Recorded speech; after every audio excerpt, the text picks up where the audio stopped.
Last week on NTD's Fresh Look America. The Biden administration may be about to greenlight the revival of the Iran nuclear deal. A nuclear bomb in Iran encourages other Islamist governments to do it too.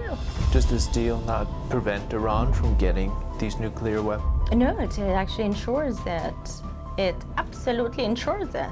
On today's episode, Card-carrying members of the Muslim Brotherhood were acting as officials in the US government under President Barack Obama. There are individuals who are associated with Al-Qaeda and ISIS lobbying Congress for people who want to employ these jihadists to destroy the American system from the inside out. They probably think it's a good thing. So you're saying that there are potentially people in America who want chaos like Iran getting a nuclear weapon? Yes, never let a crisis go to waste. Didn't Rahm Emanuel say, and why not? If he said never let a crisis go to waste, why not create the crisis? Why not? It's not far, because I'm not convinced that they're this dumb. I'm not going to accept it. I think they understand exactly what they're doing and they know exactly what's happening, because everybody does. If I can Google it and find what's happening, I think they have search engines and can look it up themselves. So I do believe, yes, they do want chaos, yes. In your book, you say that some foreign governments or foreign officials may be conspiring with the Muslim Brotherhood. So this may be an example of that. Absolutely, why not? Because I have seen it myself. I know card-carrying members of the Muslim Brotherhood were acting as officials in the US government under President Barack Obama. And that's a fact, it's not an opinion. That there were Brotherhood moles infiltrating every sensitive organ of the US government under President Barack Obama, so why not have that too here? I would lean towards that this is more probable than not. Did the government know this at the time? Oh yes, they did, yes, they did. They did. You will see some of the examples in my book. Allegedly, Mohammed al-Ibiyari was a DHS advisor under President Barack Obama, and he was saying on Twitter that the return of the caliphate was inevitable, and he was flashing the Muslim Brotherhood mob sign on his Twitter account and taunting Christians and celebrating when Christians were getting bombed, children getting bombed in buses. He was celebrating on Twitter. And Representative Louis Gohmert was very disturbed by this action. And he looked into Mohammed al-Ibiyari and he discovered that he was installed in that position by Valerie Jarrett, and he illegally downloaded sensitive documents from DHS, and then he was fired. But that's only one case. You will see in my book, it's absolutely, utterly unbelievable, but sadly it is true, that there are individuals who are associated with Al-Qaeda and ISIS lobbying Congress. Lobbying Congress, taking selfies with US representatives. And these are not opinions. These are according to the allegations of the United States government against one of them, that called Mazen Mukhtar. The US government said that he was allegedly a webmaster for Al-Qaeda. And for some reason, they never charged him. Then Governor Chris Christie let him go for no reason. Now, this gentleman is director of an organization called Baytul Mal, which is House of Funds or House of Money. That's the literal translation. And he's raising funds for Islamism across the globe. God knows if there's terrorism involved in that as well or not. The authorities should be looking into it. But this gentleman goes and lobbies Congress and takes selfies with US representatives and tells them his opinion on what they should do. And he's an allegedly webmaster of bin Laden. So I actually found that a potential recruiter for Islamic State was also lobbying Congress.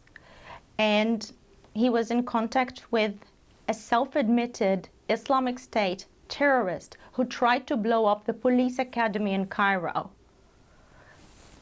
So his possible recruiter also lobbies Congress. This is one example. There's a lot of these disturbing examples in my book. But we are in serious trouble. Anti-intellectualism, bigotry of low expectations, narcissism, hatred for America is why they are working with these people. Someone like me doesn't have a chance. Although I'm an American citizen now, someone like me doesn't have a chance to work as an advisor in DHS or in the FBI. But if I was webmaster for Al-Qaeda, maybe I could. Maybe that would make me interesting. And they have been working with the Muslim Brotherhood and Islamists for a very long time, since they started supporting jihadists against the Soviet Union in Afghanistan. And they found, oh, these are mercenaries who are willing to kill and die for free. They could do our bidding, and we are not going to be held responsible. So it's like a paramilitary of jihadists that is willing to kill and die for free. Very convenient. Did this type of cooperation, as you may put it, continue through the Trump administration? Well, President Trump had a lot on his plate, okay? But he did. When I exposed that these Islamists were saying that they were influencing then Secretary of State Rex Tillerson, he ended up resigning. So something was done about it. So President Trump was trying to clean up the house. He was trying to do some, and I genuinely respect that. I can disagree with a lot of the policies with President Trump because I'm more geared towards open markets than he was. But on this issue, he was very, very good. I was actually quite optimistic that he was going to designate the Muslim Brotherhood as terrorist group if he had a second term. I believe he was going to do that. What would the benefit of that be? Oh, that would be extremely beneficial. First of all, they'll stop working in your government institutions, right? We wouldn't have them lingering in intelligence agencies and roaming the hallways of Congress and working as professors in reputable universities. I mentioned that a mass murderer, self-confessed mass murderer, is currently a teacher in one of the colleges in New Jersey. That wouldn't happen because if he's a proven member of the Muslim Brotherhood, he would be put in prison for the crimes he said he committed or because of his affiliation with terrorism. You would seriously halt this program that is eviscerating people in the Middle East, Muslim and non-Muslim, and completely rotting the institutions of this country from the inside out. They said they're going to do that. They have something, the secret apparatus wrote something that was discovered by the FBI in 2004 called the Explanatory Memorandum. And the Explanatory Memorandum discusses what they call civilization jihad operation, which they define as destroying their miserable house from within by their own hands and the hands of the believers. That's a quote. So they believe that they're able to spread this propaganda, ally with radical leftists to destroy America from the inside out. That's what the secret apparatus document that was discovered in 2004 says. Everything is in black and white. Everything is on the table. But it's inconvenient for people who want to employ these jihadists to destroy the American system from the inside out. They probably think it's a good thing. If American communists, they'll probably tell you that's a good thing. Is there anyone here in D.C., authorities, officials, the like, who share your views on this? Yes. Who? Yes. Like, for example, Senator Ted Cruz. Senator Ted Cruz. And I spoke to a lot of honorable lawmakers who want that to stop, who want to but that's something, the designation comes from State Department. So they're trying to push State Department to tell them, okay, why aren't you designated? And that's one of the main reasons why I also wrote my book.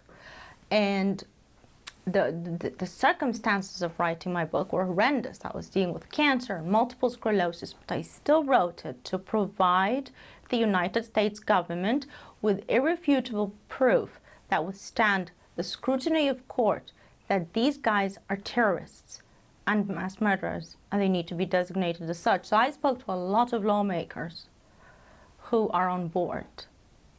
But the State Department are not? No, no. Why? Because they're working with them, and the Brotherhood is doing their biddings, and that's not a conspiracy theory. That's actually information, because that's something I've been told by one of our congressmen who's a very good ally, that State Department and the CIA is prohibiting the designation to go through because they're working with them and employing them to carry out some of their work. Do you know a specific example of that? They were directly employing the Mujahideen in Afghanistan. They were receiving their funds. Another example for that is the way the US sponsored the Taliban. The way the Taliban are currently sponsored is direct, intentional, and it wasn't coincidental that the way America evacuated was done in a manner that would leave behind an incredible amount of military-grade weaponry to be in the hands of the Taliban, who are the actual leaders of Al-Qaeda. Ayman al-Zawahiri, before he died, he pledged allegiance to the Taliban, the Islamic oath of allegiance that's given to a caliph. So the Taliban was the official public leaders of Al-Qaeda. What does America do? They broker deals with them. They did with the Taliban exactly what they're trying to do with Iran. President Barack Obama, since 2011 and in 2013, he helped facilitate to open the so-called political office of the Taliban in Doha, Qatar. And this way he was able to communicate with the Taliban, basically give them everything they want. They released the 5 most horrific Taliban leaders and biggest murderers of Americans from Guantanamo Bay to go work at that political office. And they're now in the government. And so that's a great example of how this government, and even President Trump's government, I understand he had a lot on his plate, but he left completely this Afghanistan situation in the hands of Ambassador Khalilzad, who was responsible for the so-called reconciliation program, or some fancy word like that, for appeasement, like code appeasement and surrender. And he didn't give it much attention. He let him continue what President Barack Obama was doing. And that's why we have now Afghanistan turn into a jihadist training ground the way it was prior to 9/11, but 10 times worse. Because right now they know the maximum reaction they're going to get when they wage war in America. Now they have intel. They know how far we're going to go. We don't know how far they're going to go. So, and when you look at all the Arabic and Urdu and Pashto and news, they were saying it's America's official surrender. That was intentional to make it look like that. I'm not going to accept for a minute that it was, coincidental, or because, naive, I'm so naive, I don't know that I'm dealing with terrorists for the past 20 years. I thought they were nice. It doesn't work like that. They knew exactly what they were doing. They knew that they were surrendering Afghanistan to the Taliban, and the whole thing was brokered by the Muslim Brotherhood affiliated regime in Qatar. And the Iranians are also funded this operation, and they were funding the Taliban branch that was residing in Iran. They funded them when they were living in Iran, and they funded them when they moved back to Afghanistan to rule. So it was like a joint operation between America, Muslim Brotherhood, Qatar, and Iran to turn Afghanistan into an international terrorist, narco-terrorist state and jihadist training camp. But when you talk to US academics and US politicians, they will tell you, oh, this is a thing of the past. Oh, the Muslim Brotherhood, they're the devil, you know. And once I had a meeting in the State Department, and someone said, this is a word that I hear often in DC political circles, and I meant circles, and I said circus because it's insane the things I have seen. When I first came, they thought, oh, this is an Egyptian woman. We can talk to her a little. They just show off. And they would say things like, oh, they're bastards, but they're our bastards. That's why I have a chapter in my book called They're Not Your Bastards. And this sentence was attributed to Nixon. It was attributed to FDR. It was attributed to several US politicians. The origin of the statement is disputed, but the foreign policy ramifications endure, unfortunately. And they have been the overriding theme in a lot of the foreign policy circles in the United States and State Department. And I call it that they are in the business of dictatorship maintenance. And that is a very nasty business. And I believe it started with FDR. He was warned a lot against the Soviet Union. He was warned against Stalin. Even Churchill told him Stalin is an unnatural man. We have to be careful. There will be grave consequences. And they still had the Yalta Conference, and they still allied with the Soviet Union. And that policy of appeasement has become fashionable. They say, oh, we're riding the tiger. That's another sentence that was thrown at me. And it's very haughty and arrogant. And to think, unless you're worse than your enemy, unless you're bigger bastard than these bastards, you are not going to win. And that is the arrogance. And there's also an underlying admiration for these tyrannical entities and these dictators that I have seen. I was told by a very prominent official who is still a State Department that I told him, you should, as an American, be doing all your best to stop the Muslim Brotherhood from taking over the Middle East. And I said, we should do something about it. And he said, no, there is no we. We want the Muslim Brotherhood. You are on your own. That's a quote from a very prominent official in the State Department. Talk to me about the relationship between this axis of Iran and the Muslim Brotherhood and Communist China. Oh, that's so Communist China is fascinating because the Chinese are extremely clever. They were able to do what the Russians have failed to do in Afghanistan and Pakistan. Right now, there's a Chinese colony in Pakistan. They even had their own police force. It's so brazen, they had Chinese police roaming the streets of Pakistan. That's incredible. Talk about colonialism. Why is it?